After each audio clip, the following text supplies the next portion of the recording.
مسلمان کا کیا عقیدہ نظریہ سوچ ہونی چاہیے کہ اللہ کے سوا کسی سے جب مدد طلب کی جاتی ہے، اس کے بارے میں کیا عقیدہ ہے؟ ہمارا بنیادی اعتبار سے جو نظریہ اور عقیدہ ہے یعنی اہل اسلام کا، وہ یہ ہے کہ حقیقی مددگار ہر معاملے کے اندر یہ رب العزت جل و علا ہے۔ جب بھی ہم کسی سے مدد طلب کرتے ہیں، چاہے انبیاء کرام علیہم السلام سے کر رہے ہوں، چاہے اولیاء سے کر رہے ہوں، اہل بیت اطہار سے کر رہے ہوں، صحابہ کرام علیہم رضوان سے مدد طلب کر رہے ہوں، ان تمام سے مدد طلب کرتے ہوئے چاہے براہ راست ہم ان کو پکاریں یا ان کا وسیلہ رکھ کر ہم اللہ تبارک و تعالی سے سوال کریں، یعنی ان کو وسیلہ بنا کے اللہ کی بارگاہ میں پیش کریں، دونوں صورتوں میں ہمارا نظریہ اور عقیدہ یہ ہے کہ حقیقی اعتبار سے ہم اللہ تبارک و تعالیٰ کی بارگاہ میں ان کا وسیلہ ہی پیش کر رہے ہوتے ہیں۔ حضرت سیدنا ربیعہ رضی اللہ تعالیٰ عنہ نبی پاک صلی اللہ علیہ وسلم کو رات میں وضو کروایا کرتے تھے تہجد کے وقت،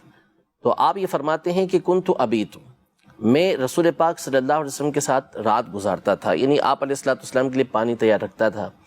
تو ایک مرتبہ نبی پاک صلی اللہ علیہ وسلم نے ان سے ارشاد فرمایا سل ربیعہ، اے ربیعہ مانگ، یعنی جو مانگنا ہے مانگ لو، دریائے رحمت جوش پہ تھا۔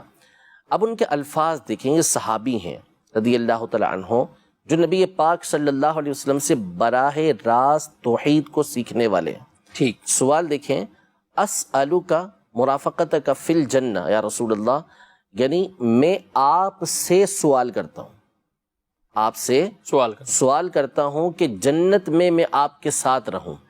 سوال کس سے کیا؟ مانگا کس سے؟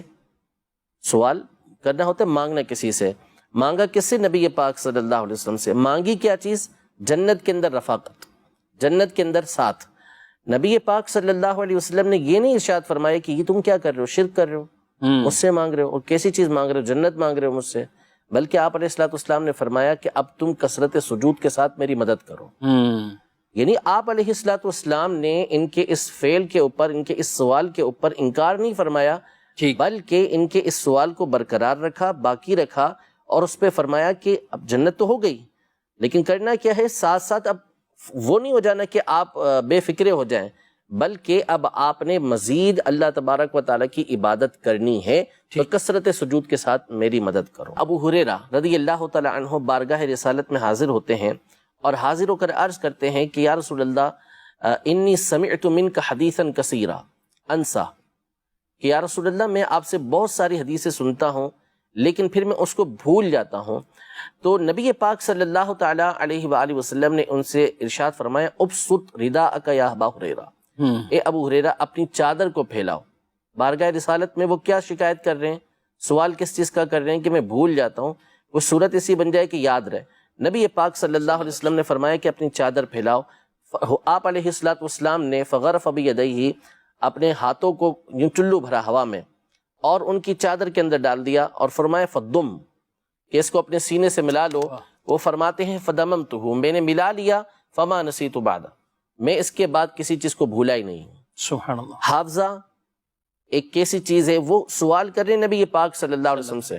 نبی پاک صلی اللہ علیہ وسلم نے یہ نہیں فرمایا دیسی دوا کھاؤ، جا کے معجون کھاؤ یا خمیرے کھاؤ، بلکہ نبی پاک صلی اللہ علیہ وسلم نے عطا فرمایا کہ چادر پھیلاؤ، اور اس میں آپ نے چیز ڈالی اور فرمایا کہ اس کو اپنے سینے سے لگا لو، اس کے بعد وہ بھولے بھی نہیں۔ اور چیز بھی بظاہر نظر آنے والی، یعنی مٹھی بند کر کے آپ حافظہ دے دیا ان کو، حافظہ، ماشاءاللہ، اور ان کو یہ فائدہ بھی پہنچا۔ اب مجھے بتائیں کون سا حکیم ہے جس کے پاس آپ جائیں گے اور اس کو کہیں گے کہ بھائی میرا حافظہ کمزور ہے، بھول جاتا ہوں، کیا کروں؟ وہ اٹھا کے یوں چادر میں آپ کے ڈال دے اور آپ کو بولے کہ لگا لو سینے سے اور فیس دے دو میری، تو کوئی فیس دے گا اس کو؟